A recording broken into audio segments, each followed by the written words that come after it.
Hello दोस्तों, कैसे हो आप लोग। उम्मीद करता हूँ कि आप लोग अच्छे होंगे और आप लोग की तैयारी भी अच्छी चल रही होगी। दोस्तों, प्रीवियस वीडियो में हम लोगों ने प्राचीन भारत, मध्यकालीन भारत, ये दोनों वीडियो हम लोग कवर कर चुके हैं। तो आज हम लोग आधुनिक भारत यानी मॉडर्न इंडिया के हिस्ट्री पढ़ेंगे। तो आइए शुरू करते हैं हम लोग। ये है चैप्टर नंबर 39, उत्तरकालीन मुग़ल सम्राट। तो उत्तराधिकार युद्ध में गुरु गोविंद सिंह ने बहादुर शाह का साथ दिया था। तो उत्तराधिकार के युद्ध में गुरु गोविंद सिंह ने किसका साथ दिया था? तो ये बहादुर शाह का साथ दिया था। बहादुर शाह का साथ दिया था।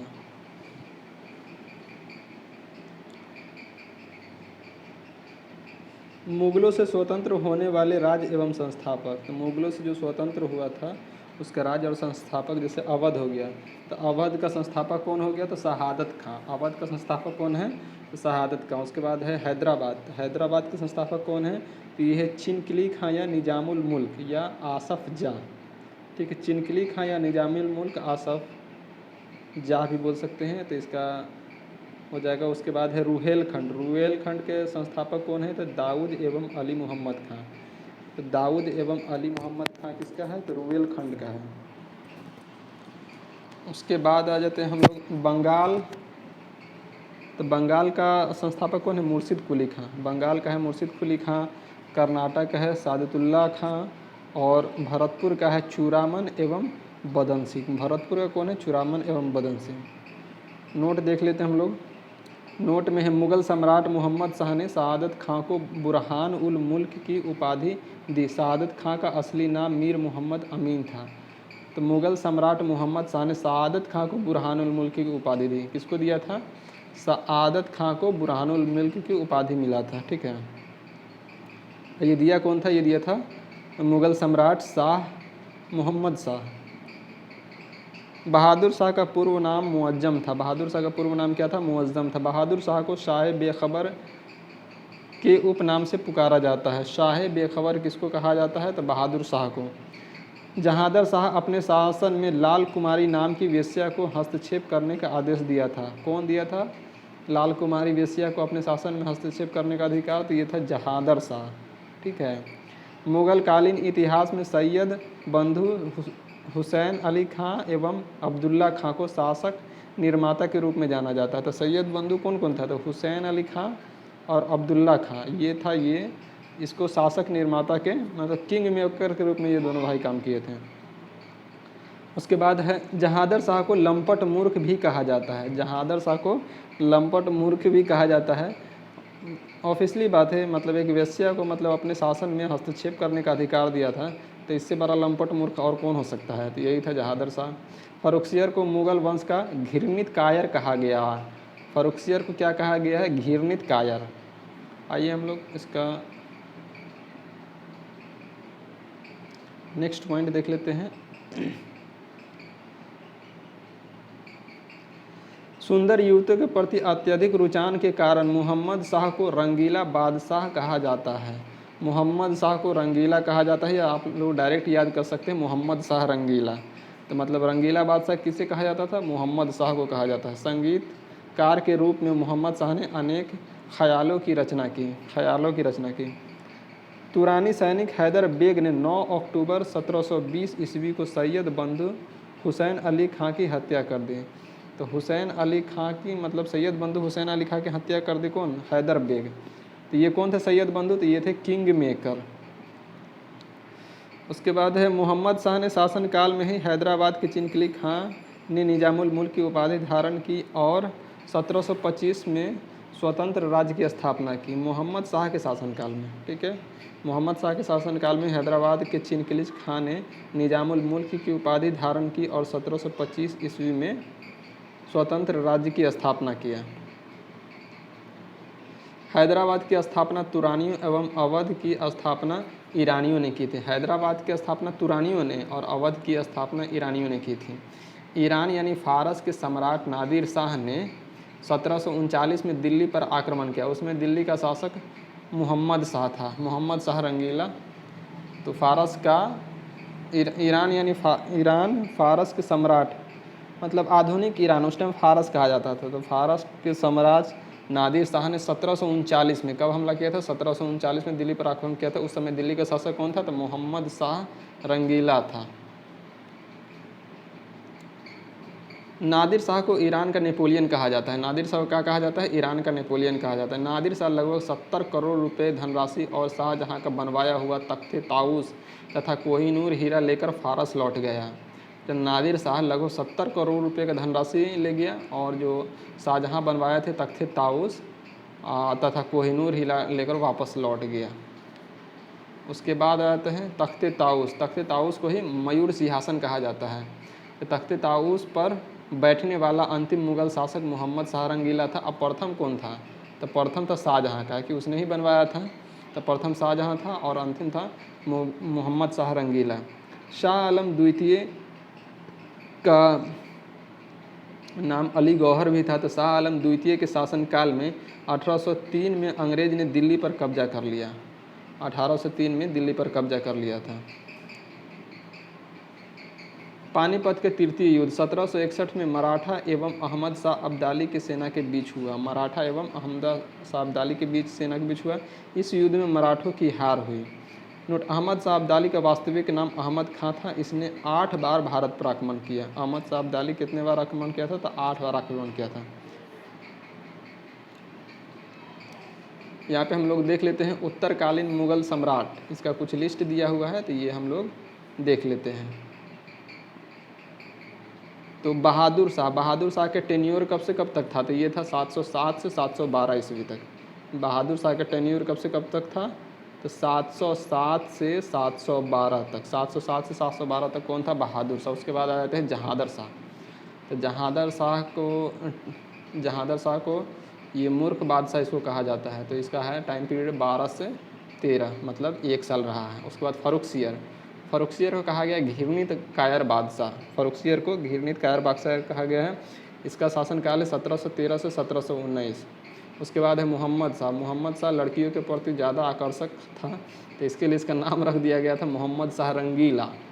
तो इसका टेन्योर था 1719 से 1748। हम लोग अभी 1739 में नादिर शाह का आक्रमण के बारे में हम लोग पढ़े थे, जिसको क्या बोलते हैं, फारस का नेपोलियन कहा जाता था। तो वो ये मोहम्मद शाह के टाइम पे आक्रमण किया था। उसके बाद है अहमद शाह। मोहम्मद शाह के बाद अहमद शाह आ जाते हैं, तो वो 1748 से 1754 हैं। उसके बाद है आलमगीर द्वितीय, तो 1754 से 1769। 1754 से 1769 आलमगीर द्वितीय होता है। उसके बाद आ जाते हैं शाह आलम द्वितीय। तो देखिए 1757 का जो प्लासी का युद्ध हुआ था, वो उस समय शासक कौन था? मुग़ल शासक तो आलमगीर द्वितीय था। लेकिन जो बक्सर का युद्ध हुआ था 1764 में, उस समय ये मुग़ल बादशाह कौन था? तो शाह आलम द्वितीय था। तो यहाँ पे याद रखना है, आलमगीर द्वितीय प्लासी के युद्ध के टाइम था और शाह आलम द्वितीय बक्सर के युद्ध के टाइम था। ठीक है। तो शाह आलम द्वितीय का टेन्योर था 1759 से 1806। उसके बाद आते हैं अकबर द्वितीय। तो अकबर द्वितीय इसका शासनकाल है 1806 से 1837। तो राजा राम मोहन राय को राजा की उपाधि कौन दिया था? तो अकबर द्वितीय ने दिया था। ठीक है। उसके बाद सबसे लास्ट में आ जाते हैं बहादुर शाह जफ़र 1837 से 1857। इनको लास्ट में रंगून भेज दिया जाता है, तो वहीं पे इनका मृत्यु हो जाता है। तो इस तरह से हम लोग का जो उत्तर मुग़ल कालीन का जो भी बादशाह है, उसका हम लोग टेन्योर देख लिए।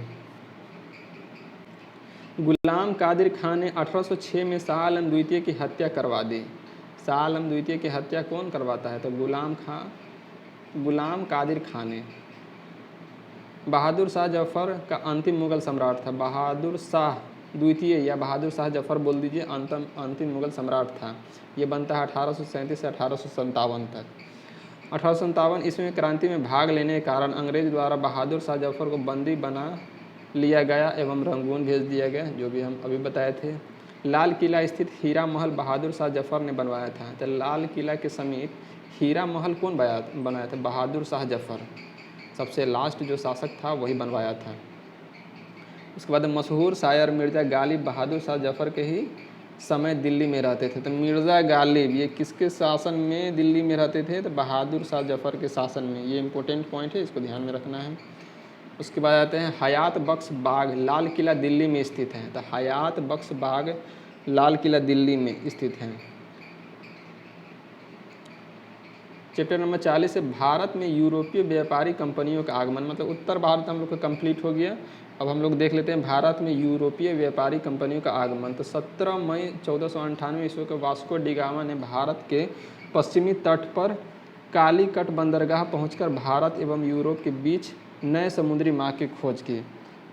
तो क्या बोलते हैं 17 मई 1497 कब आया था?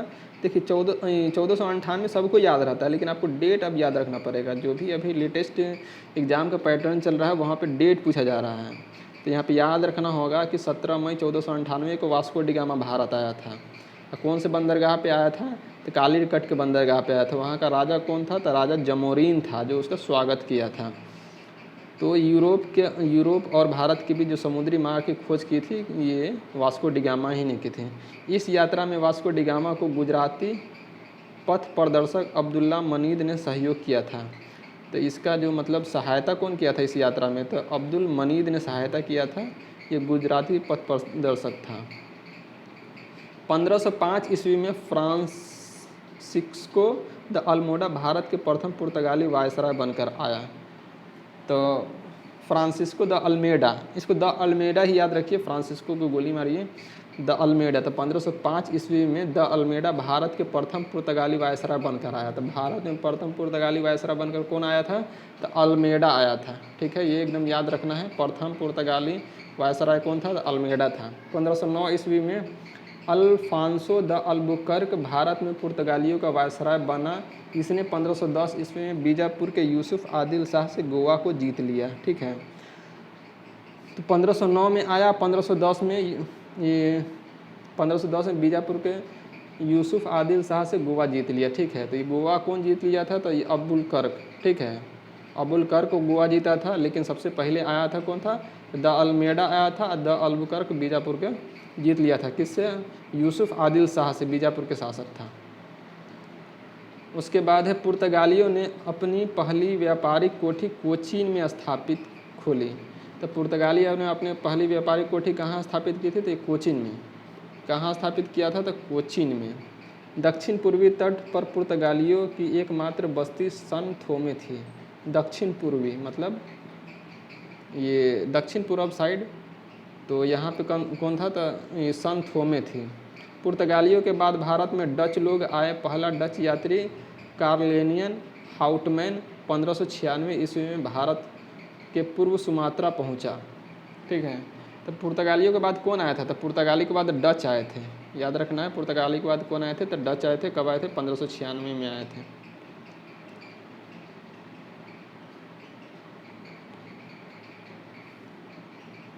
डचों ने भारत में अपनी प्रथम व्यापारिक कोठी यानी फैक्ट्री 1605 ईस्वी में मसूलीपट्टनम में स्थापित की। डचों की दूसरी व्यापारिक कोठी पुलिकट में स्थापित हुई, जहां उन्होंने अपने स्वर्ण सिक्के को ढाला और पुलिकट को ही समस्त गतिविधियों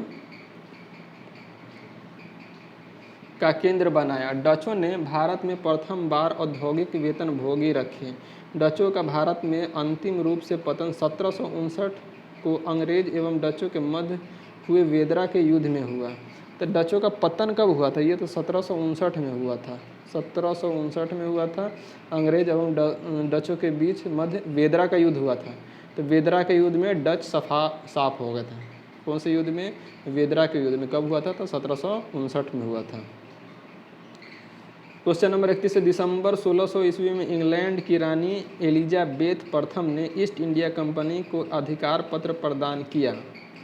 ईस्ट इंडिया कंपनी को अधिकार पत्र प्रदान किया। प्रारंभ में ईस्ट इंडिया कंपनी ने 217 साझीदार थे और पहला गवर्नर टॉमस स्मिथ था।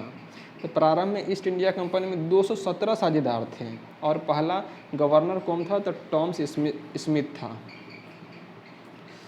मुगल दरबार में जाने वाले प्रथम अंग्रेज कैप्टन हॉकिंस थे। किसके दरबार में गया था? तो जहांगीर के दरबार में गया था, जो जेम्स प्रथम के राजदूत के रूप में अप्रैल 1609 ईस्वी में जहांगीर के दरबार में पहुंचा था।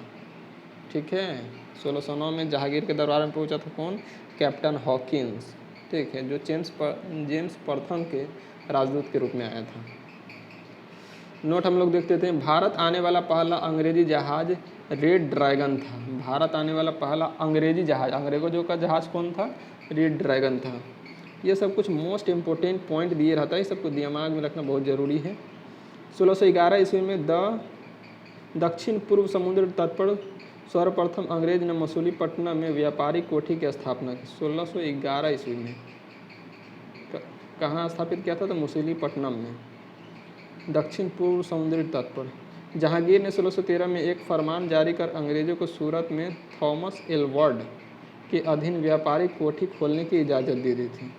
तो 1611 में खोला था समुद्र तट यहाँ पे मसूलीपट्टनम में, दक्षिण पूर्व समुद्र तट पर, और उसके बाद 1613 में गुजरात में खोलने की इजाज़त दे दी थी, मतलब खोला है। नोट: पूर्वी तट अंग्रेजों ने अपना प्रथम व्यापारिक कोठी मसूलीपट्टनम में 1611 में खोली, जबकि पश्चिमी तट पर सूरत में 1613 ईस्वी में व्यापारिक कोठी स्थापित किया।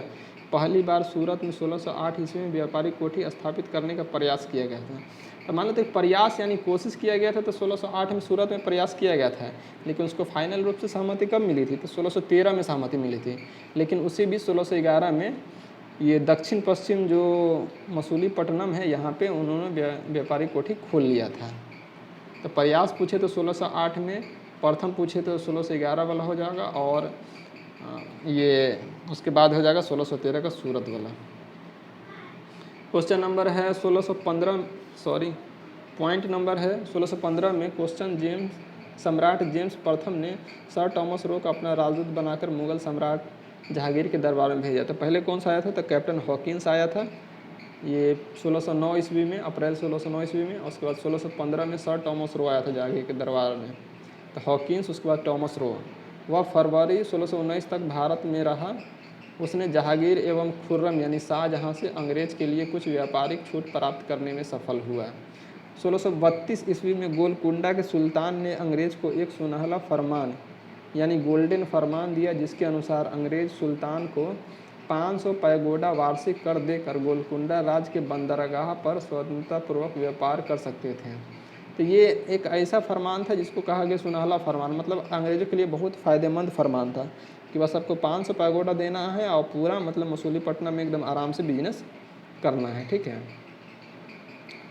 गोलकुंडा में, मसूलीपट्टनम बोल दी। गोलकुंडा के सुल्तान ने अंग्रेज़ों को एक सुनहला फरमान दिया, जिसके अनुसार अंग्रेज सुल्तान को 500 पैगोडा वार्षिक कर देकर गोलकुंडा राज्य के बंदरगाह पर स्वतंत्रतापूर्वक व्यापार कर सकते थे। तो ये उसको अधिकार मिल गया था। उसके बाद आते हैं 1639 में अंग्रेज फ्रांसिस डे ने चंद्रगिरी के राजा से मद्रास पट्टे पर लिया। तो 1639 में अंग्रेज फ्रांसिस डे ने चंद्रगिरी के राजा से मद्रास पट्टे पर लिया एवं वहीं एक किलाबंद कोठी का निर्माण किया। इस कोठी का नाम फोर्ट सेंट जॉर्ज पड़ा और यही फोर्ट सेंट जॉर्ज कालांतर में कोरोमंडल तट पर अंग्रेज़ों का मुख्यालय बन गया। इस पॉइंट को थोड़ा फिर से देख लेते हैं। 1639 ईस्वी में अंग्रेज फ्रांसिस डे ने चंद्रगिरी के राजा से मद्रास पट्टे पर लिया। चंद्रगिरी से मद्रास पट्टे पर लिया फ्रांसिस डे ने। कब लिया था? 1639 में। वहीं एक किलाबंदी कोठी का निर्माण किया। किलाबंदी कोठी का निर्माण किया है क्या था? तो ये चंद्रगिरी में, मद्रास में। इस कोठी का नाम फोर्ट सेंट जॉर्ज पड़ा और यह फोर्ट सेंट जॉर्ज कालांतर में कोरोमंडल तट पर अंग्रेज़ों का मुख्यालय बना। 1661 ईस्वी में पुर्तगाली राजकुमारी कैथरीन ऑफ बेग्रेंजा एवं ब्रिटेन के राजकुमार चार्ल्स द्वितीय का विवाह हुआ। 1661 में पुर्तगाली राजकुमारी कैथरीन ऑफ ब्रेगेंजा एवं ब्रिटेन के राजकुमार चार्ल्स द्वितीय का विवाह हुआ। इस अवसर पर दहेज के रूप में पुर्तगालियों ने चार्ल्स द्वितीय को बम्बई प्रदान किया। दहेज में पूरा मुंबई दे दिया पुर्तगाली ने चार्ल्स द्वितीय को। 1668 ईस्वी में चार्ल्स द्वितीय ने बम्बई को 10 पाउंड के वार्षिक किराए पर ईस्ट इंडिया कंपनी को दे दिया। 1687 ईस्वी में अंग्रेजों ने पश्चिमी तट पर मुख्यालय सूरत से हटाकर बम्बई को बनाया। 1687 में अंग्रेजों ने पश्चिमी तट का मुख्यालय सूरत से हटाकर मुंबई में बनाया।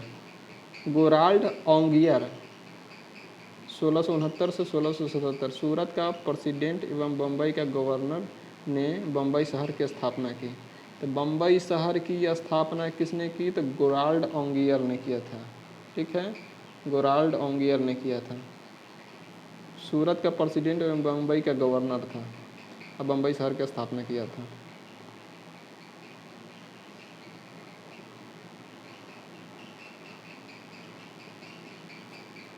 बंगाल के शासक शाह सूजा ने सर्वप्रथम 1651 ईस्वी में अंग्रेजों को व्यापारिक छूट की अनुमति दी।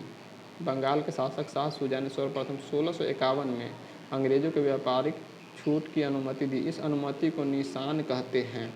1698 में अंग्रेजी ईस्ट इंडिया कंपनी ने 3 गांव सूतानूती, कालीकट एवं गोविंदपुर के जमींदारी 1200 रुपये भुगतान कर प्राप्त की और यहाँ पर फोर्ट विलियम का निर्माण किया। 1698 ईस्वी में अंग्रेज ईस्ट इंडिया कंपनी ने 3 गांव सूतानूती, कालीकट एवं गोविंदपुर की जमींदारी 1200 रुपये भुगतान कर प्राप्त की और यहाँ पर फोर्ट विलियम का निर्माण किया। चार्ल्स आयर फोर्ट विलियम के प्रथम प्रेसिडेंट हुए। चार्ल्स आयर फोर्ट विलियम के प्रथम प्रेसिडेंट, कालांतर में यही कलकत्ता नगर कहलाया, जिसकी नींव जॉर्ज चारनॉक ने रखी। कलकत्ता की नींव किसने रखी थी? तो जॉर्ज चारनॉक ने। आइए कौन 3 गांव को मिलाया था? तो सूतानूती, कालीकट और गोविंदपुर को। इसके बदले में उसे 1200 रुपये के भुगतान करता था। नेक्स्ट पॉइंट है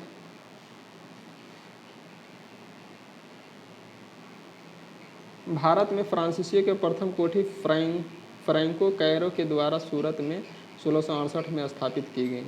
भारत में फ्रांसीसियों के प्रथम कोठी किसका? फ्रांसीसियों के प्रथम कोठी फ्रैंको कैरो द्वारा सूरत में 1668 में स्थापित की। 1674 में फ्रांसीसी कंपनी के निर्देशक फ्रैंक्विस मार्टिन ने वालीकोंडापुर के सूबेदार शेख खान लोदी से पादुचेरी नामक एक गांव प्राप्त किया, जो कालांतर में पांडिचेरी के नाम से जाना गया।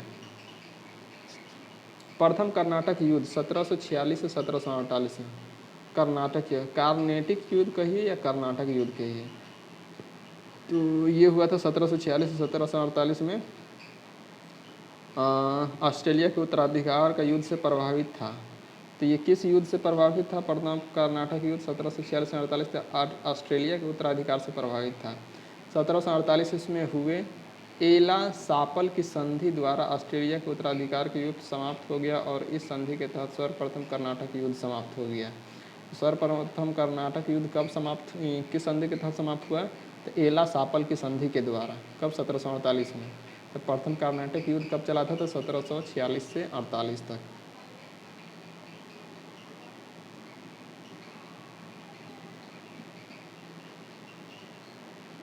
दूसरा कर्नाटक युद्ध 1749 से 1754 ईस्वी में हुआ। इस युद्ध में फ्रांसीसी गवर्नर डुप्ले की हार हुई, उसे वापस बुला लिया गया और उसकी जगह गोडेहू को भारत में अगला फ्रांसीसी गवर्नर बनाया गया। पांडिचेरी की संधि जनवरी 1755 के साथ युद्ध का विराम हुआ। तो जो दूसरा कर्नाटक युद्ध था 1749 से 1754 यानी 5 साल, तो किस संधि के तहत समाप्त हुआ था? तो ये हुआ था पांडिचेरी के संधि से समाप्त हुआ था। इसमें फ्रांसीसी गवर्नर डुप्ले की हार हो गया था, ठीक है, तो उसके जगह उसको बुला के फिर गोडेहू को वहाँ पे गवर्नर बना के भेजा गया। अब वही 1755 में आके संधि किया था। कर्नाटक का तीसरा युद्ध 1756 से 1763 के बीच हुआ। 1756 में शुरू हुए सप्तवर्षीय युद्ध का ही एक अंश था। पेरिस की संधि होने पर यह युद्ध समाप्त हुआ। तो जो सप्तवर्षीय संधि था ये पेरिस की संधि पर समाप्त हुआ था। टाइम पीरियड था इसका 1756 से 1763। 1760 ईस्वी में अंग्रेजी सेना ने सर आयरकूट के नेतृत्व में वांडीवास की लड़ाई में फ्रांसीसियों को बुरी तरह हराया। तो सर 1760 में अंग्रेजी सेना ने सर आयरकूट के नेतृत्व में वांडीवास की लड़ाई में फ्रांसीसियों को बुरी तरह से हराया। 1761 ईस्वी में अंग्रेजों ने पांडिचेरी को फ्रांसीसियों से छीन लिया। 1763 ईस्वी में हुई पेरिस संधि के द्वारा अंग्रेजों ने रामचंद्रनगर को छोड़कर शेष अन्य प्रदेशों को लौटा दिया, जो 1749 ईस्वी तक फ्रांसीसी कब्जे में थे। ये प्रदेश भारत की आज़ादी तक फ्रांसीसियों के कब्जे में रहे। तो 1763 ईस्वी में हुई पेरिस की संधि द्वारा अंग्रेज ने चंद्रनगर को छोड़कर शेष अन्य प्रदेशों को लौटा दिया, जो 1749 तक फ्रांसीसियों के कब्जे में था। ये प्रदेश भारत की आज़ादी तक फ्रांसीसियों के कब्जे में रहे। चैप्टर नंबर 41 है बंगाल पर अंग्रेजों का आधिपत्य। मुगल साम्राज्य के अंतर्गत आने वाले प्रांतों में बंगाल सर्वाधिक संपन्न राज्य था। मुर्शिद कुली खां स्वतंत्र शासक था, परंतु वह नियमित रूप से मुगल बादशाह को राजस्व भेजता था। तो हम लोग पिछले पॉइंट में पढ़े थे ना कि मुर्शिद कुली खां बंगाल के स्वतंत्र प्रांत के रूप में शासक बना था। तो मुर्शिद कुली खां ने ही बंगाल की स्थापना करवाया था। तो ये हो जाता है। तो मुर्शिद कुली खां ने अपनी राजधानी ढाका से मुर्शिदाबाद भागीरथी नदी के तट पर स्थानांतरित की। इसने इजारेदारी प्रथा प्रारंभ की तथा कृषकों को ताकाबी ऋण खेती के अग्रमी प्रदान किया। इसका उत्तराधिकार इसका दामाद शुजाउद्दीन हुआ। इसका उत्तराधिकार मतलब मुर्शिद कुली खान का जो उत्तराधिकार तो कौन था, तो दामाद शुजाउद्दीन हुआ। 1740 ईस्वी में गिरिया के युद्ध में सरफराज को मारकर बिहार का सर सूबेदार अलवर्दी खां बंगाल का नवाब बना। तो 1740 ईस्वी में गिरिया के युद्ध में सरफराज को मारकर बिहार के सर सूबेदार अलवर्दी खां बंगाल का नवाब बना। इसने अपने शासनकाल में मुगलों को राजस्व देना बंद कर दिया। कौन बंद कर दिया था? तो अलवर्दी खां ने। मुर्शिद कुली खां तो दे ही रहा था बेचारा, लेकिन अलवर्दी खां बंद कर दिया था। इसके शासनकाल में बंगाल इतना समृद्ध बन गया कि बंगाल को भारत का स्वर्ण कहा जाने लगा था। किसके शासनकाल में? तो अलवर्दी खां के शासनकाल में। इसका उत्तराधिकारी इसका दामाद सिराजुद्दौला हुआ। 20 जून 1756 ईस्वी को काल कोठरी की त्रासदी यानी ब्लैक होल ट्रेजिडी नामक घटना घटी। इस घटना के रचयिता, ठीक है, इसका नेक्स्ट पार्ट में पढ़ते हैं। पहले इसका जो इम्पोर्टेंट पॉइंट है देख लेते हैं। जैसे बंगाल के नवाब, तो मुर्शिद कुली खां तो संस्थापक ही था। तो ये 1713 से 1727 तक रहा, तो मतलब 14 साल लगभग ये भी रहा। ठीक है। उसके बाद शुजाउद्दीन आता है, तो 1727 से 1739 ये मुर्शिद कुली खां का दामाद था। उसके बाद आता है सरफराज खां, 1739 से 1740। उसके बाद अलवर्दी खां इसको मारकर शासक बन जाता है। कौन? अलवर्दी खां। तो ये 1740 से 1756 तक मतलब 16 साल तक रहा। उसके बाद इसका दामाद सिराजुद्दौला शासक बनता है 1656 से 1657 तक। काल कोठरी की घटना इसी के टाइम हुआ था, सिराजुद्दौला के टाइम पे। उसके बाद ये प्लासी का युद्ध होता है जिसमें सिराजुद्दौला की हार होती है। मीर जाफ़र इसका सेनापति था जो धोखा देता है। तो अंग्रेज मीर जाफ़र को शासक बनाया था। तो मीर जाफ़र फिर 1757 से 1760 तक रहता है। ठीक है। फिर मीर जाफ़र को हटाकर मीर कासिम को 1760 से 1763 के बीच अंग्रेज शासक बना देते हैं। तो मीर कासिम फिर मतलब जो अपना राजधानी को ट्रांसफ़र कर लेता है और अपना पर्सनल गतिविधि ज़्यादा एक्टिव हो जाता है। अंग्रेज़ों के मुनाफा थोड़ा कम देने लगता है। तो इसके कारण फिर मीर कासिम को हटाकर फिर मीर जाफ़र को 1763 से 1765 तक बना। तो इससे क्या होता है ना, मीर कासिम चिड़चिड़ा जाता है और 1764 में बक्सर का युद्ध होता है। तो बक्सर के युद्ध में कौन कौन भाग लेता है? तो बक्सर के युद्ध में भाग लेता है मीर कासिम लेता है, अवध का नवाब शुजाउद्दौला लेता है और शाह आलम द्वितीय लेता है। तीनों की हार हो जाता है। तो खैर उस हम लोग पढ़ेंगे फिर आगे वीडियो में। तो यहाँ हम लोग देख लेते हैं मीर जाफ़र का टेन्योर आता है फिर दोबारा बार 1763 से 1765। उसके बाद इसको भी हटाकर निज़ाम उद्दौला को बना देता है। उसका टाइम पीरियड रहता है 1765 से 1766। उसके बाद आ जाते हैं सैफुद्दौला 1766 से 1770। उसके बाद आता है मुबारकदौला 1770 से 1775। तो यहाँ तक आते आते फिर मतलब ये शासन बंगाल का जो सुल्तान का शासन व्यवस्था को ख़त्म कर दिया जाता है। तो हम लोग आगे पढ़ लेते हैं। यहाँ पर हम लोग पढ़ लेते हैं कि 20 जून 1756 को काल कोठरी त्रासदी यानी ब्लैक होल ट्रेजिडी नामक घटना घटी। इस घटना का रचयिता जेड हॉलवेल था, मतलब हॉलवेल सीधा कहा जाता है।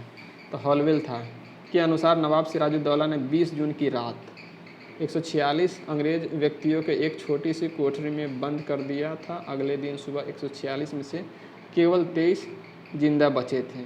ऐसा मतलब ये हॉलवेल के अनुसार कहा गया है। ये कहानी पूरी तरह से फैक्ट है कि नहीं है, इसका कोई अभी प्रमाण पुख्ता नहीं है। प्लासी का युद्ध 23 जून 1757 ईस्वी को अंग्रेज के सेनापति रॉबर्ट क्लाइव एवं बंगाल के नवाब सिराजुद्दौला के बीच हुआ। 1757 में प्लासी का युद्ध हुआ 23 जून 1757 को।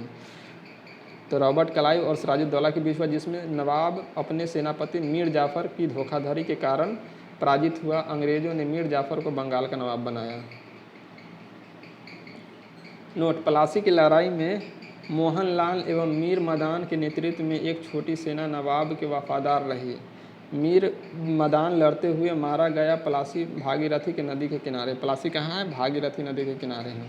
क्लाइव के हाथों की कठपुतली नवाब मीर जाफर को अंग्रेजों ने 1760 ईस्वी में हटाकर उसके दामाद मीर कासिम को बंगाल का नवाब बनाया। मीर कासिम ने अपनी राजधानी को मुर्शिदाबाद से मुंगेर यानी मुगदलपुर स्थानांतरित कर लिया। तो मीर कासिम अपनी राजधानी मुर्शिदाबाद था पहले, उसको मुंगेर स्थानांतरित कर लिया।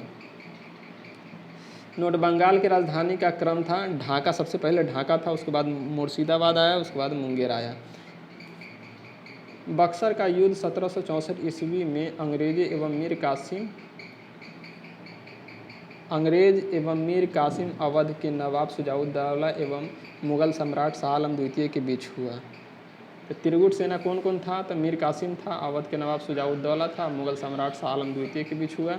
इस युद्ध में अंग्रेज विजयी हुए। इस युद्ध में अंग्रेजों के सेनापति हेक्टर मुनरो था। तो 1764 में जो युद्ध हुआ उसमें क्या बोलते हैं इसका, अंग्रेज़ों का बक्सर का युद्ध 1764 ईस्वी में हुआ। इसमें मीर कासिम अवध के नवाब शुजाउद्दौला मुगल सम्राट शाह आलम द्वितीय के बीच हुआ। इस युद्ध में अंग्रेज विजयी रहे। इस युद्ध में अंग्रेज सेनापति हेक्टर मुनरो था। ठीक है, तो आ जाते हैं हम लोग चैप्टर नंबर 42 पे। 42 में अंग्रेजों के मैसूर के संबंध। तो 1761 ईस्वी में हैदर अली मैसूर का शासक बना। 1761 में हैदर अली कौन सा था? तो टीपू सुल्तान के बाप थे, यानी फादर थे हैदर अली। हैदर अली की मृत्यु 1782 ईस्वी में द्वितीय आंग्ल मैसूर युद्ध के दौरान हो गया था। द्वितीय आंग्ल मैसूर युद्ध 1780 से 82 हुआ था। 1767 से 69 होता है प्रथम आंग्ल मैसूर युद्ध, और दूसरा आंग्ल मैसूर होता है 1780 से 82 में हैदर अली की मृत्यु हो जाती है। तो हैदर अली का उत्तराधिकार उसका पुत्र टीपू सुल्तान हुआ। 1787 ईस्वी में टीपू ने अपनी राजधानी श्रीरंगपट्टनम में बादशाह की उपाधि धारण की। 1787 इसमें अपनी राजधानी श्रीरंगपट्टनम में स्वतंत्रता का वृक्ष लगवाया। तो स्वतंत्रता के वृक्ष किसने लगवाया था? तो टीपू सुल्तान ने लगवाया था, और साथ ही जैकोबिन क्लब का सदस्य बन गया। आ जाते हैं हम लोग मैसूर युद्ध देख लेते हैं। प्रथम आंग्ल मैसूर युद्ध 1767 से 1769, द्वितीय आंग्ल मैसूर युद्ध 1780 से 1784। इसका अंग्रेज गवर्नर कौन था? तो वॉरेन हेस्टिंग था। इसमें क्या बोलते हैं हैदर अली की मृत्यु हो जाती है। तृतीय आंग्ल मैसूर युद्ध 1790 से 1792। इसमें गवर्नर जनरल कौन था? तो कॉर्नवालिस था। चतुर्थ आंग्ल मैसूर युद्ध, इसमें टीपू सुल्तान की मृत्यु हो जाती है। तो इसमें शासक कौन था? तो लॉर्ड बेलेजली, 1799 से 1806 तक। इस युद्ध में मराठा हैदराबाद के निजाम एवं अंग्रेजों की संयुक्त सेना मैसूर के खिलाफ लड़ रही थी। तो जो चतुर्थ आंग्ल मैसूर युद्ध हुआ था, तो इस युद्ध में मराठा हैदराबाद के निजाम और अंग्रेज संयुक्त सेना मैसूर के खिलाफ लड़ रही थी। तो जो भी मतलब मराठा हैदराबाद के निजाम ये लोग थे ना, तो ये अंग्रेजों का सहयोग कर रहे थे, और उधर से टीपू सुल्तान अकेले लड़ रहे थे। वहाँ पे टीपू सुल्तान की हार होती है, मृत्यु हो जाती है। टीपू की मृत्यु श्रीरंगपट्टनम की आखिरी युद्ध यानी चतुर्थ आंग्ल मैसूर युद्ध के दौरान 1799 ईस्वी में हो गई। टीपू सुल्तान को शेर मैसूर कहा जाता है। टीपू सुल्तान ने राजसी झंडे पर शेर की तस्वीर होती थी। टीपू सुल्तान के राजसी झंडे पर शेर की तस्वीर होती थी।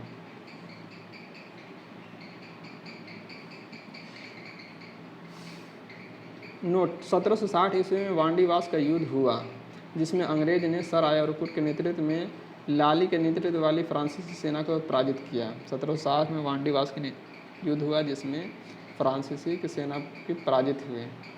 तो उसमें अंग्रेज़ों का ये नेतृत्व कौन कर रहा था? तो सर आयरकुट कर रहा था, और फ्रांसीसियों का नेतृत्व कौन कर रहा था? तो लाली। महत्वपूर्ण संधियाँ, तो ये होता है प्रथम आंग्ल मैसूर युद्ध में हुआ था मद्रास की संधि। क्या हुआ था? मद्रास की संधि 1769 में।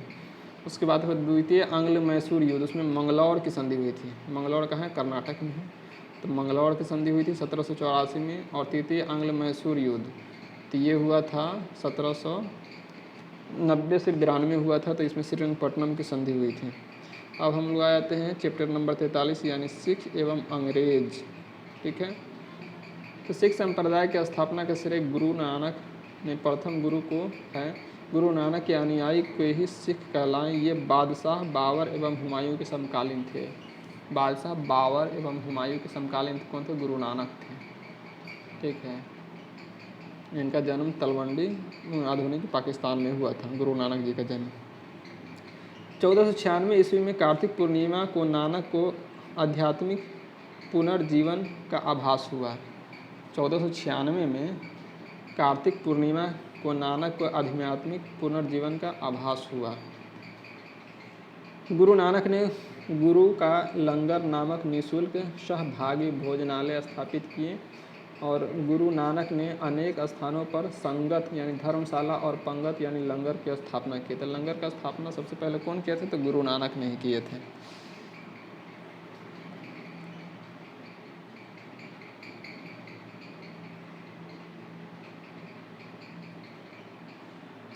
संगत और पंगत ने गुरु नानक के अनुयायियों के लिए एक संस्था का कार्य किया जहां वे प्रतिदिन मिलते थे। गुरु नानक की 1538 ईस्वी में करतारपुर में मृत्यु हो गई। गुरु नानक की मृत्यु कहाँ हुई?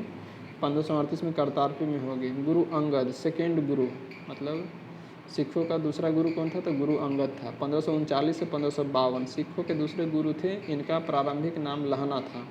तो गुरु अंगद का प्रारंभिक नाम लहना था। ये सिखों के दूसरे गुरु थे। इनका शासन टाइम पीरियड था 1539 से 1552। इन्होंने नानक द्वारा शुरू की गई लंगर व्यवस्था को अस्थाई बना दिया। मतलब जो गुरु नानक जो लंगर व्यवस्था शुरू किए थे उसको अस्थाई कौन बनाया? तो गुरु अंगद ने बनाया था। गुरुमुखी लिपि का आरंभ गुरु अंगद ने किया था। गुरुमुखी लिपि का आरंभ किसने किया था? गुरु अंगद ने किया था। अब हम लोग आते हैं तीसरे गुरु, गुरु रामदास। उसके बाद है चौथे गुरु तीसरे गुरु अमरदास है, चौथे गुरु रामदास है। तो सिखों के तीसरे गुरु गुरु अमरदास 1552 से 1574 थे। गुरु अमरदास ने हिंदुओं से पृथक होने वाले कई कार्य किए। हिंदुओं से अलग विवाह पद्धति लवन को प्रचलित किया।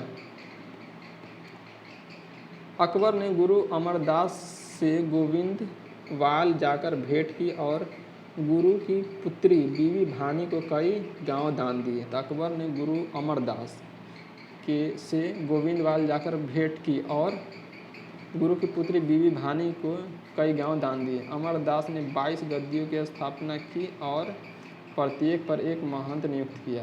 बीवी के पति रामदास, तो जो बीवी जिनको अकबर भूमि दान दिए थे उनका पति कौन है? रामदास है। ये चौथे गुरु बनते हैं 1574 से 1581। तो सिखों के चौथे गुरु हुए अकबर ने बीवी भानी को 500 बीघा भूमि दी। गुरु रामदास ने इसी भूमि पर अमृतसर नामक जलाशय खुदवाया और अमृतसर नगर की स्थापना की। गुरु रामदास ने अपने तीसरे पुत्र अर्जुन को गुरु का पद सौंपा। तो गुरु रामदास ने अपने तीसरे पुत्र अर्जुन को गुरु का पद सौंपा। तो गुरु अर्जुन कैवें गुरु बने थे? तो 5वें गुरु बने। इस प्रकार उन्होंने गुरु पद को पैतृक बनाया। गुरु अर्जुन 1581 से 1606। सिखों के 5वें गुरु हुए। इन्होंने सिखों के धार्मिक ग्रंथ आदि ग्रंथ की रचना की। तो गुरु अर्जुन ने आदि ग्रंथ की रचना कौन की थी? तो गुरु अर्जुन ने। इनका टाइम पीरियड है 1581 से 1506। ये 5वें गुरु थे। इनमें गुरु नानक की प्रेरणाप्रद प्रार्थनाएं और गीत संकलित हैं। इसमें जैसे आदि ग्रंथ में क्या है? तो गुरु नानक की प्रेरणाप्रद प्रार्थनाएं और गीत संकलित हैं। नोट: गुरु ग्रंथ साहिब यानी आदि ग्रंथ में सिख गुरुओं के साथ साथ कबीर, नामदेव एवं रैदास की रचनाओं को भी सम्मिलित किया गया है। तो गुरु ग्रंथ साहिब यानी आदि ग्रंथ में, गुरु ग्रंथ साहिब ये कह दीजिए या आदि ग्रंथ कह दीजिए, दोनों एक ही है। तो गुरु ग्रंथ साहिब यानी आदि ग्रंथ में सिख गुरुओं के साथ कबीर, नामदेव एवं रैदास की रचनाओं का भी सम्मिलित किया गया है। गुरु अर्जुन ने अमृतसर जलाशय के मध्य में हरमंद साहब का निर्माण किया। तो अमृतसर जलाशय का निर्माण किसने किया था? तो रामदास ने किया था। और उसमें हरमंद साहब का निर्माण किसने किया था? तो गुरु अर्जुन ने किया था। राजकुमार खुसरो की सहायता करने के कारण जहांगीर ने 1606 ईस्वी में गुरु अर्जुन को मरवा दिया। तो ये खुसरो की सहायता किए थे गुरु अर्जुन ने। इस कारण मतलब जहांगीर मुग़ल बादशाह था उस टाइम नाराज हो जाता है और ये सिखों के 5वें गुरु अर्जुन को मरवा देता है। तो आ जाते हैं हम लोग, कब मरवाता है? तो ये 1606 ईस्वी में मरवा देता है। तो आ जाते हैं हम लोग नेक्स्ट पॉइंट में, सिखों के छठे गुरु हरगोविंद। सिखों के छठे गुरु गुरु अर्जुन के बाद कौन आते हैं? तो हरगोविंद आते हैं। तो 1606 से 1645 का टाइम पीरियड रहा। इन्होंने सिखों के सैन्य संगठन का रूप दिया। तो सैन्य संगठन का रूप कौन दिया था? तो हरगोविंद ने दिया था, छठे गुरु ने दिया तथा अकाल तख्त की ईश्वर के सिंहासन का निर्माण करवाया। तो अकाल तख्त का यानी ईश्वर के सिंहासन का निर्माण किसने करवाया था? तो हरगोविंद ने करवाया था। ये 2 तलवार बांधकर गद्दी पर बैठते थे एवं दरबार में नगारा बजाने की व्यवस्था की। कौन? हरगोविंद ने। इन्होंने अमृतसर की किलेबंदी करवाया। कौन? हरगोविंद ने। सिखों के 7वें गुरु हर राय, 7वां गुरु हर राय 1645-1661 को इन्होंने दारा सिकों को मिलने आने पर आशीर्वाद दिया था। दारा सिकों जब मिलने गया था तो उसको आशीर्वाद कौन दिया था? हर राय दिया था। सिखों के 8वें गुरु हर किशन, तो हर किशन सिखों के 8वें गुरु हैं 1661 से 1664। ये बहुत कम टाइम पीरियड के लिए बनते हैं। इनकी मृत्यु चेचक हो गई। इन्हें दिल्ली जाकर गुरुपद के बारे में औरंगजेब को समझाना पड़ा था। इनको हर किशन को दिल्ली जाकर गुरुपद के बारे में औरंगजेब को समझाना पड़वाया था। इसका टाइम पीरियड है 1611-1664। सिखों के 9वें गुरु तेग बहादुर थे। सिखों के 9वें गुरु कौन थे? तेग बहादुर थे। इनका टाइम पीरियड था 1664 से 1675। इस टाइम कौन मुगल बादशाह था? औरंगजेब था। इस्लाम स्वीकार नहीं करने के कारण औरंगजेब ने इन्हें वर्तमान शीशगंज के गुरुद्वारा के निकट मरवा दिया था। सिखों के 10वें गुरु है गुरु गोविंद सिंह। तो सिखों के 10वें गुरु एवं अंतिम गुरु गुरु गोविंद सिंह हैं 1675 से 1708 ईस्वी में।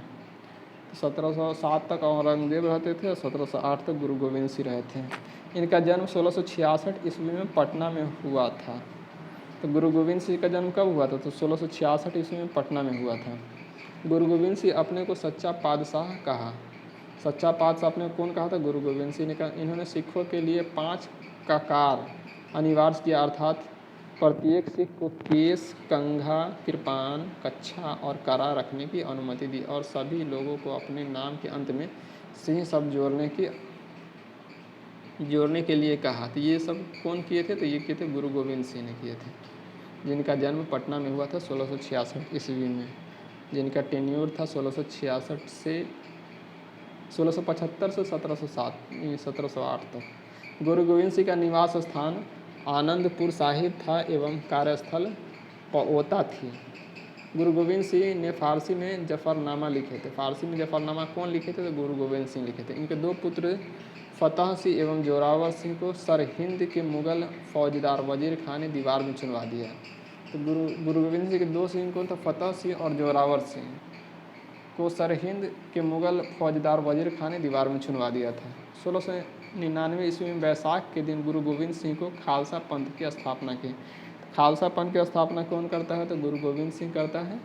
तो 1699 में पाहुल प्रणाली की शुरुआत थी भी गुरु गोविंद सिंह ने की थी। पाहुल प्रणाली की शुरुआत और खालसा पंथ की स्थापना कौन किया था? गुरु गोविंद सिंह ने। खालसा पंथ की स्थापना कब किया था? 1699 में। आ जाते हैं हम लोग नेक्स्ट पॉइंट पे। गुरु गोविंद सिंह ने सिखों के धार्मिक ग्रंथ आदि ग्रंथ को वर्तमान रूप दिया और कहा कि अब गुरुवाणी सिख संप्रदाय के गुरु का कार्य करेगी। आदि ग्रंथ ये मतलब अब गुरु का कार्य करेगी, मतलब अब कोई जो ह्यूमन है, जो मानव है, वो कोई गुरु नहीं रहेगा, ये किताब ही गुरु के रूप में कार्य करेगी। गुरु गोविंद सिंह की हत्या 1708 ईस्वी में नादेर नामक स्थान पर गुल खां नामक पठान ने कर दी थी। तो गुरु गोविंद सिंह की हत्या कौन किया था? तो नादेर नामक स्थान पर गुल खां नामक पठान ने कर दी थी। बंदा बहादुर, इनका जन्म 1670 ईस्वी में पूंछ जिले के रजौली गांव में हुआ था। इसके बचपन का नाम लक्ष्मण दास था। इनके पिता रामदेव भारद्वाज राजपूत थे। तो बंदा बहादुर का जन्म कब हुआ था? 1670 में पूंछ जिले के रजौली गांव में हुआ था। इनके बचपन का नाम लक्ष्मण दास था। इनके पिता रामदेव भारद्वाज राजपूत थे। बंदा का उद्देश्य पंजाब में एक सिख राज्य की स्थापित करने का था। इसके लिए उन्होंने लोहगढ़ को राजधानी बनाया। लोहगढ़ की राजधानी कौन बनाया? तो बंदा बहादुर बनाया था। इन्होंने गुरु नानक एवं गुरु गोविंद सिंह का नाम के सिक्के चलवाए। गुरु नानक पहले गुरु और गुरु गोविंद सिंह 10वें गुरु, इन दोनों के नाम के सिक्के चलवाए। बंदा ने सरहिंद में मुगल फौजदार वजीर खां की हत्या कर दी थी। तो मुगल फौजदार वजीर खां की हत्या कर दी थी सरहिंद के युद्ध में।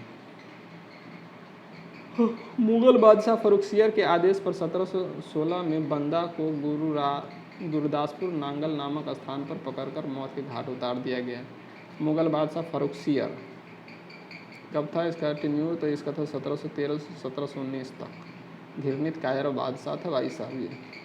1716 में बंदा सिंह को गुरदासपुर नांगल नामक स्थान पर पकड़कर मौत के घाट उतार दिया। शहादरा कत्लगढ़ी के नाम से विख्यात है, जहां बंदा ने हजारों मुगल सैनिकों को मौत के घाट उतार दिया था। शहादरा कत्लगढ़ी के नाम से विख्यात है, जहां बंदा बहादुर ने हजारों मुगल सैनिकों के मौत के घाट उतार दिया था। बंदा की मृत्यु के बाद सिख कई छोटे छोटे टुकड़ों में बट गए थे। 1748 में नवाब कर्पूर सिंह की पहल पर सभी सिख टुकड़ियों का दल खालसा में विलय हुआ। कर्पूर सिंह ने दल खालसा बनाया और सभी ये पंजाबी टुकड़ियों का मतलब सिख टुकड़ियों का दल खालसा में विलय किया 1748 में। दल खालसा को जस्सा सिंह अहलूवालिया के नेतृत्व में रखा गया, जिसे बाद में 12 दलों में विभाजित किया गया। इसे मिसल कहा गया। मिसल अरबी भाषा शब्द है जिसका अर्थ होता है समान होता है। रंजीत सिंह का जन्म गुजरांवाला में 2 नवंबर 1780 को सुकरचिया मिसल में हुआ था। सुकरचिया मिसल के मुखिया महासिंह के यहाँ हुआ था। तो रंजीत सिंह का जन्म कब हुआ था? 2 नवंबर 1780 को सुकरचिया मिसल में हुआ था। कहाँ हुआ था? गुजरांवाला में। इनके दादा चरित सिंह ने 12 मिसलों में सुकरचिया मिसल को प्रमुख स्थान दिला दिया।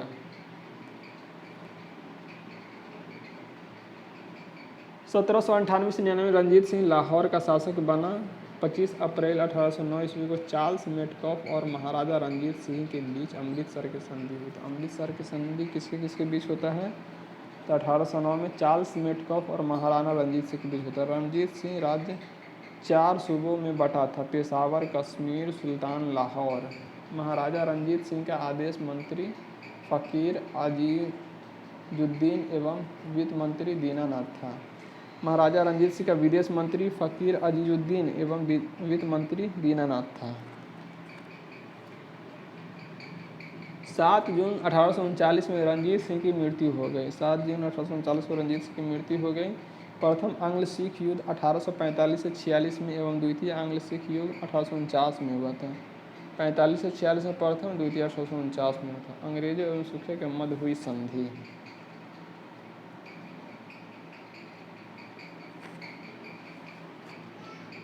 लाहौर की संधि 9 मार्च 1846 ईस्वी में किसके बीच हुआ था? अंग्रेजों एवं सिखों के बीच। भैरोवाल की संधि 22 दिसंबर 1846 ईस्वी की संधि के तहत राजा दिलीप सिंह के संरक्षण हेतु अंग्रेजी सेना का प्रवास पंजाब के मान लिया गया था। 20 अगस्त 1847 ईस्वी को महारी में जिंदा को राजा दिलीप सिंह से अलग कर 48,000 वार्षिक पेंशन देकर शेखपुरा भेज दिया गया था। द्वितीय आंग्ल सिख युद्ध के दौरान पहली लड़ाई चिलियानवाला की लड़ाई सिख नेता शेर सिंह एवं अंग्रेज कमांडर गफ के मध्य लड़ी गई। दूसरी लड़ाई गुजरात के चिनाब नदी के किनारे चार्ल्स नेपियर के नेतृत्व में अंग्रेजों ने 21 फरवरी 1849 को लड़ी। इस युद्ध में सिख बुरी तरह से पराजित हुए। लॉर्ड डलहौजी ये कब था? 1848 से 1856 के। इसको हड़प नीति के लिए इसी को ही जाना जाता है। तो लॉर्ड डलहौजी 29 मार्च 1849 की घोषणा द्वारा संपूर्ण पंजाब के विलय अंग्रेजी राज्य में कर लिया। महाराजा दिलीप सिंह को 50,000 पाउंड की वार्षिक पेंशन दी गई और उसे शिक्षा प्राप्त करने के लिए इंग्लैंड भेज दिया गया।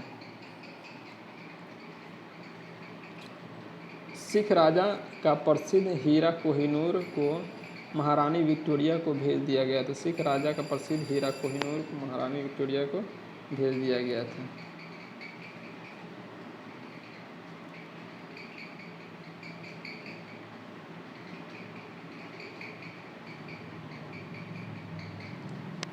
कंपनी के अधीन गवर्नर जनरल, बंगाल के गवर्नर।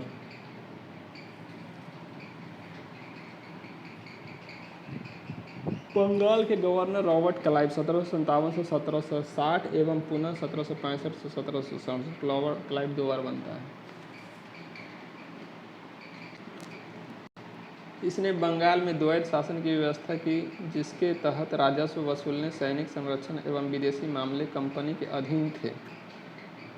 मतलब राजस्व वसूलना, सैनिक संरक्षण एवं विदेशी मामला कंपनी के अधीन थे, जबकि शासन चलाने की जिम्मेदारी नवाब के हाथों में थी।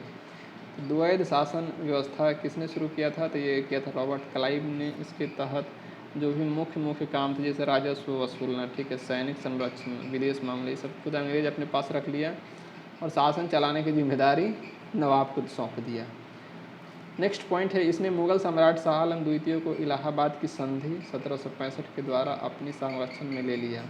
तो 1764 के बाद 1764 के युद्ध होता है, जिसमें त्रिगुट सेना की पराजय हुई। त्रिगुट सेना में कौन कौन थे? मीर कासिम थे, अवध के नवाब शुजाउद्दौला थे और शाह आलम द्वितीय थे।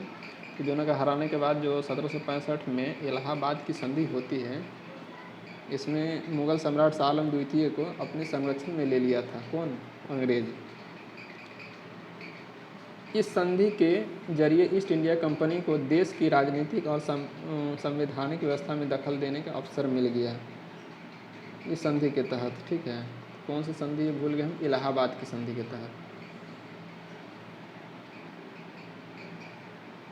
दखल देने के अवसर मिल गया और यहीं से भारत में ब्रिटिश शासन की नींव पड़ी। रॉबर्ट क्लाइव ने बंगाल के समस्त क्षेत्र के लिए 2 उप दीवान, बंगाल के लिए मोहम्मद रजा खां और बिहार के लिए राजा सिताब राय को नियुक्त किया। रॉबर्ट क्लाइव ने बंगाल के समस्त क्षेत्रों के लिए 2 उप दीवान, बंगाल के लिए मोहम्मद रजा खां और बिहार के लिए राजा सिताब राय को नियुक्त किया। अन्य गवर्नर बरे लास्ट कब से कब तक था? तो 1767 से 1769। उसके बाद कार्टियर आया तो 1769 से 1772 ईस्वी तक। वॉरेन हेस्टिंग 1772 से 1774 तक था।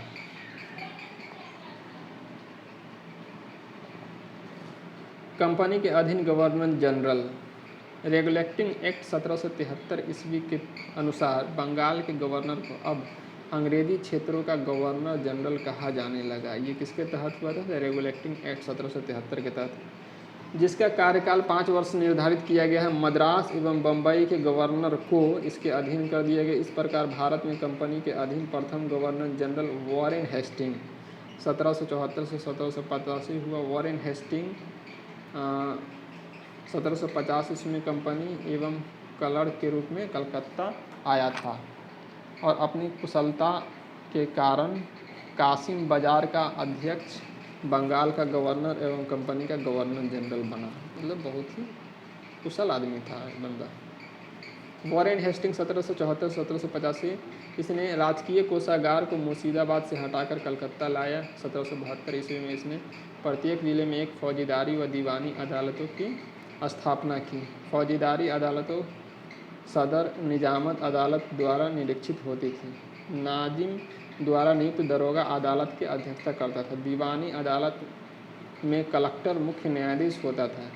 जिला फौजदारी अदालत एक भारतीय अधिकारी के अधीन होती थी, जिसकी सहायता के लिए एक मुफ्ती और एक काजी होता था। कलेक्टर इस न्यायालय का कार्य देखभाल करता था। कलकत्ता में एक सदर दीवान अदालत और एक सदर फौजदारी अदालत की स्थापना की गई थी। सरदार दीवानी अदालत में कलकत्ता काउंसिल की सभापति और उसी काउंसिल के 2 सदस्य रायन और मुख्य कानूनगों की सलाह से न्याय करते थे। सदर फौजदारी अदालत में नाइब निजाम, मुख्य काजी, मुफ्ती और 3 मौलवियों की सलाह से न्याय करते थे। जिले की दीवानी और फौजदारी अदालतों में मुकदमे का अंतिम निर्णय के लिए सदर अदालतों में भेजे जाते थे। दीवानी मुकदमे में जातीय कानून अर्थात हिंदुओं के संबंध में हिंदू कानून और मुसलमानों के लिए मुस्लिम कानून लागू किया जाता था, जबकि फौजदारी मुकदमों में मुस्लिम कानून लागू किया जाता था। 1772 में कोर्ट ऑफ डायरेक्टर्स के द्वैध प्रणाली को समाप्त करने तथा कंपनी को बंगाल, बिहार तथा उड़ीसा प्रांत की शासक व्यवस्था का उत्तरदायित्व संभालने का आदेश दिया गया। वॉरेन हेस्टिंग ने दोनों उप दीवानों मोहम्मद राजा खां तथा राजा सिताब राय को पद से हटा दिया।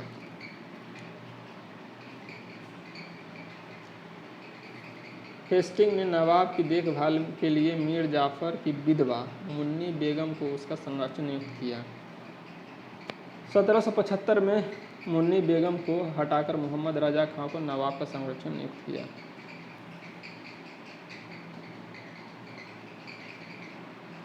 1746 में मनुस्मृति का अंग्रेजी अनुवाद एवं कोड ऑफ जेंटू लॉज के नाम से हुआ। 1789 में अभिज्ञान शकुंतलम नामक नाटक का अंग्रेजी में अनुवाद किया गया।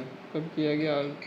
तो 1789 में अभिज्ञान शकुंतलम नामक नाटक का अंग्रेजी में अनुवाद किया गया। विलियम विल्किंस ने 1785 में भगवत गीता का अंग्रेजी में अनुवाद किया। विलियम विल्किंस ने 1785 में भगवत गीता का अंग्रेजी में अनुवाद किया। हेस्टिंग ने 1781 ईस्वी में कलकत्ता में मुस्लिम शिक्षा के विकास के लिए प्रथम मदरसा स्थापित किया। हेस्टिंग ने 1781 में कलकत्ता में मुस्लिम शिक्षा के विकास के लिए प्रथम मदरसा स्थापित किया 1781 में।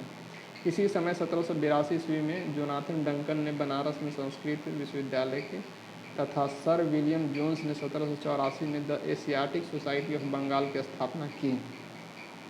तो ये थोड़ा इम्पोर्टेंट पॉइंट है, इसको एक मरतबा और हम लोग देख लेते हैं। ठीक है, एकदम ध्यान से देखिएगा दोस्तों, यहाँ से क्वेश्चन एकदम बनेगा। तो हेस्टिंग ने 1781 ईस्वी में कलकत्ता में मुस्लिम शिक्षा के विकास के लिए प्रथम मदरसा स्थापित किया। प्रथम मदरसा कब स्थापित किया? 1781 में। कौन स्थापित किया था? हेस्टिंग। कहाँ स्थापित किया गया था? तो कलकत्ता में मुस्लिम शिक्षा के विकास के लिए। इसी समय 1782 ईस्वी में जोनाथन डंकन ने बनारस में संस्कृत विद्यालय तथा सर विलियम जोन्स ने 1784 में the Asiatic Society of Bengal की स्थापना की। नोट हम लोग देख लेते हैं। 1804 में बम्बई में एशियाटिक सोसाइटी और 1823 में लंदन में Asiatic Society of great Britain की स्थापना हुई। 1804 में मुंबई में एशियाटिक सोसाइटी और 1823 में लंदन में Asiatic Society of great Britain की स्थापना हुई। इसने मुग़ल सम्राट को मिलने वाला 26 लाख रुपए वार्षिक पेंशन बंद करवा दिए।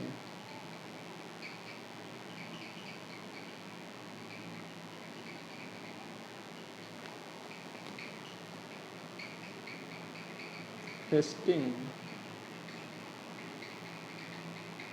इसने मुग़ल सम्राट को मिलने वाला 26 लाख रुपए की वार्षिक पेंशन को बंद करवा दिया। ठीक है, यहाँ तक तो सही है। उसके बाद हम लोग आते हैं आगे। इसी के समय 1780 ईस्वी में भारत का पहला समाचार पत्र द बंगाल गजट का प्रकाशन जेम्स ऑगस्टन हिक्की ने किया था। तो बंगाल गजट का प्रकाशन कौन किया था? तो जेम्स ऑगस्टन हिक्की ने किया था 1780 में, वॉरेन हेस्टिंग के टाइम पीरियड में है। इसी समय में रेगुलेटिंग एक्ट के तहत 1774 में कलकत्ता में एक उच्चतम न्यायालय की स्थापना की गई। रेगुलेटिंग एक्ट के तहत 1774 में कलकत्ता में उच्चतम न्यायालय की स्थापना की गई। वॉरेन हेस्टिंग के समय, जिनका अधिकार क्षेत्र कलकत्ता था, कलकत्ता के बाहर का मुकदमा तभी सुना जाता था जब दोनों पक्षों के सहमत हो। इस न्यायालय में अंग्रेजी कानून लागू होता था। इसका मुख्य न्यायाधीश इलिजा एम्पे था। तो कलकत्ता के उच्च न्यायालय का प्रथम मुख्य न्यायाधीश कौन थी? तो इलिजा एम्पे थी।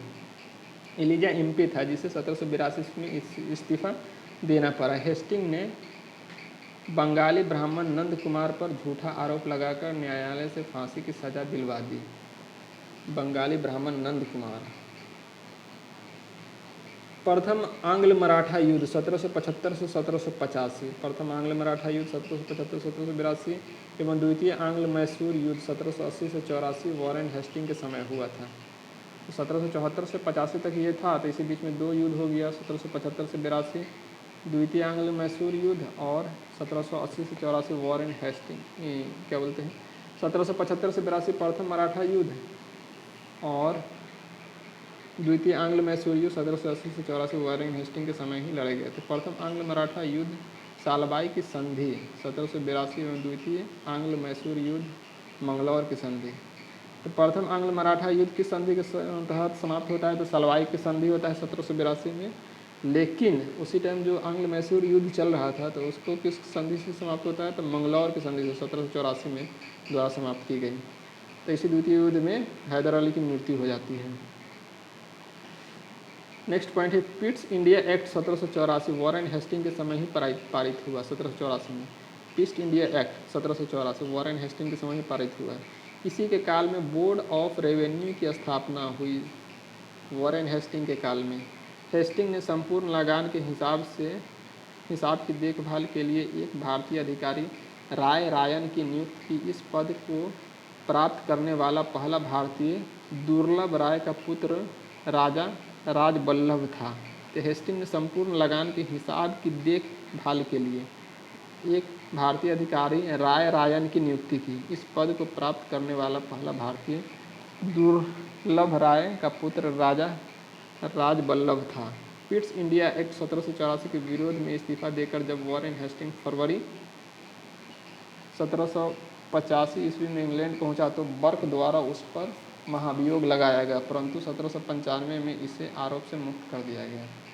पिट्स इंडिया एक्ट 1784 के विरोध में इस्तीफा देकर जब वॉरेन हेस्टिंग फरवरी 1785 में इंग्लैंड पहुंचा तो बर्क द्वारा उस पर महाभियोग लगाया गया, परंतु 1795 में इसे आरोप से मुक्त कर दिया गया। नोट: 1786 में हेस्टिंग के जाने के पश्चात लगान परिषद का पुनर्गठन किया गया और एक नवीन अधिकारी मुख्य सारिस्तेदार की नियुक्ति की गई, जिसका कार्य सभी कानूनगो के कागजों की देखभाल करना और इस पद पर प्रथम नियुक्त जेम्स ग्रांट की हुई थी। सुरक्षा प्रकोष्ठ की नीति यानी ring fence policy Warren Hasting से संबंधित है। सुरक्षा प्रकोष्ठ की नीति। उसके बाद आते हैं 1785 से 86, इसमें कौन आते हैं तो सर जॉन मैकफर्सन। तो सर जॉन मैकफर्सन आते हैं 1785। इसके अस्थाई गवर्नर जनरल नियुक्त किया गया, अस्थाई। उसके बाद आते हैं 86 से 93 और 1805 ईस्वी में लॉर्ड कॉर्नवालिस। 1786 से 93 में रहते हैं, उसके बाद 1805 में भी आते हैं। तो इनके बारे में थोड़ा डिटेल से हम लोग देख लेते हैं। तो इसके समय में जिले के समस्त अधिकारी कलेक्टर के हाथों में दे दिए गए। इसने भारतीय न्यायाधीशों से युक्त जिला फौजीदारी अदालतों को समाप्त कर उसके स्थान पर 4 भ्रमण करने वाली अदालतें जिनमें 3 बंगाल के लिए और 1 बिहार के लिए नियुक्त की। कॉर्नवालिस ने 1793 में प्रसिद्ध कॉर्नवालिस कोड का नाम करवाया। कॉर्नवालिस ने 1793 ईस्वी में प्रसिद्ध कॉर्नवालिस कोड का नाम निर्माण करवाया, जो शक्तियों के पृथक्करण का सिद्धांत पर आधारित था। 1793 में एक विनियम के द्वारा जिला कलेक्टर को उसकी न्यायिक शक्तियों से वंचित कर दिया गया और केवल संग्राहक अभिकर्ता बना दिया गया।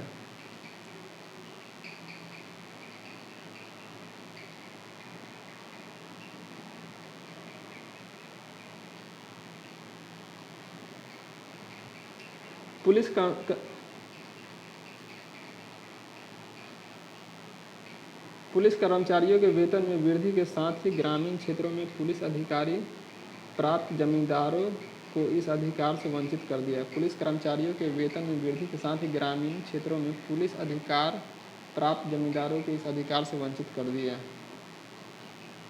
कंपनी के कर्मचारियों के व्यक्तिगत व्यापार पर प्रतिबंध लगा दिया गया। जिला में पुलिस थाना की स्थापना कर एक दरोगा को इसका इंचार्ज बना दिया गया। भारतीयों के लिए सेना में सूबेदार, जमादार, प्रशासनिक सेवा के मुंसिफ, सदर, अमीन या डिप्टी कलेक्टर से ऊंचा पद नहीं दिया जाता था। इसने 1793 ईस्वी में अस्थायी बंदोबस्त पद्धति लागू की। कॉर्नवालिस ने 1793 में अस्थायी बंदोबस्त की पद्धति लागू की, जिसके तहत जमींदारों को अब भू राजस्व का लगभग 90% भाग कंपनी को तथा लगभग 10% भाग अपने पास रखना था। अस्थायी बंदोबस्त की योजना जॉन शोर ने बनाई थी। इसे बंगाल, बिहार, उड़ीसा, बनारस एवं मद्रास के उत्तरी उत्तरी जिलों में लागू की गई थी। इसे जमींदार भू राजस्व की दर तय करने के लिए स्वतंत्र थे। भू राजस्व वसूलने के अन्य 2 व्यवस्थाएं थी, रैयतवारी और महलवारी। तो रैयतवारी व्यवस्था कौन था? रीड एयर मुनरो। और महलवारी का होल्ट मैकेंजी था। तो रैयतवारी व्यवस्था किसानों के साथ व्यक्तिगत रूप से किए गए लगान समझौते को रैयतवारी कहा गया है। इस व्यवस्था के अंतर्गत ब्रिटिश भारत की 51% भूमि आई है। 1792 ईस्वी में रैयतवारी व्यवस्था बारामहल जिले में पहली बार कर्नल रीड द्वारा लागू की गई थी।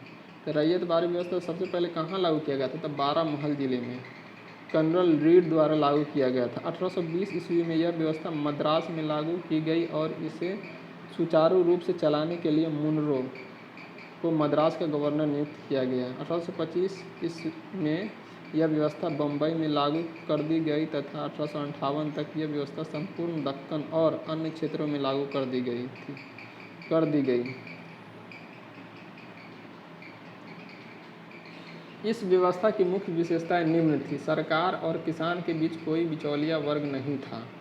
भूमि का स्वामित्व किसानों को दिया गया था जिसे वे भूमि का विक्रय कर सकते थे एवं गिरवी रख सकते थे। लगान की अदायगी न होने पर भूमि जब्त की जा सकती थी। लगान अदायगी के प्रत्येक 30 वर्ष बाद पुनर्समीक्षा करने की व्यवस्था की गई थी। राजस्व के रूप में किसानों को उपज का आधा भाग देना था जो धन के रूप में देना होता था। 1/2 का मतलब होता है आधा। महलवारी व्यवस्था। महल शब्द से तात्पर्य है जागीर अथवा गांव। इस पद्धति में सरकार ने राजस्व के लिए कृषकों से सीधे संपर्क नहीं किया बल्कि गांव या जागीरों के मुखिया या लंबदार को राजस्व वसूली का आधार बनाया। 1822 में यह व्यवस्था प्रारंभ की गई। यह व्यवस्था गंगा की घाटी, आधुनिक पश्चिमी उत्तर प्रदेश, मध्य भारत के कुछ भाग तक तत्कालीन संपूर्ण पंजाब में लागू की गई।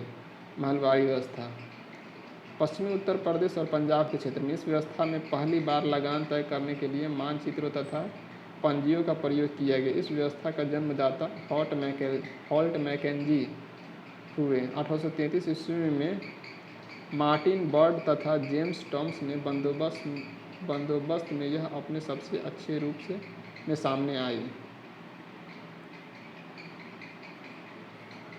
प्रारंभ में इस व्यवस्था में लगान उत्पादन का 2/3 भाग था। बाद में घटाकर उत्पादन का आधा भाग यानी 50% कर दिया गया। भू राजस्व संग्रह करने की विधि। तो 3 विधि थी, जमींदारी थी, रैयतवारी थी, महलवारी थी। ठीक है। तो जमींदारी में 19% भू राजस्व दिया जाता था। जमींदारी को अस्थायी बंदोबस्त कहा था। इसमें 19% लिया जाता था। रैयतवारी में लिया जाता था 51% और महलवारी में लिया जाता था 30%। पक्ष जमींदार था इसमें। ठीक है। और रैयतवारी में किसान था और महलवारी में मुखिया या लंबरदार था। योजनाकार लॉर्ड कॉर्नवालिस और जॉर्ज सॉन थे। कौन? अस्थायी बंदोबस्त का। रैयतवारी में रीड एंड मुनरो था और महलवारी में हॉल्ट मैकेंजी था। कॉर्नवालिस को भारत में नागरिक सेवा का जनक माना जाता है। कॉर्नवालिस को भारत में नागरिक सेवा का जनक माना जाता है। अब यहाँ से हम लोग को पढ़ना है सर जॉन सीर 1793-1798।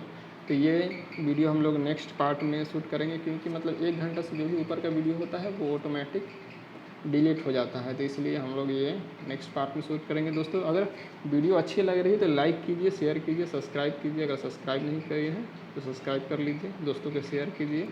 जितना सपोर्ट कीजिएगा उतने अच्छे से वीडियो बनाऊँगा, उतने अच्छे से आप लोग को क्लियरिटी मिलेगी। तो धन्यवाद, ऐसे ही देखते रहिए।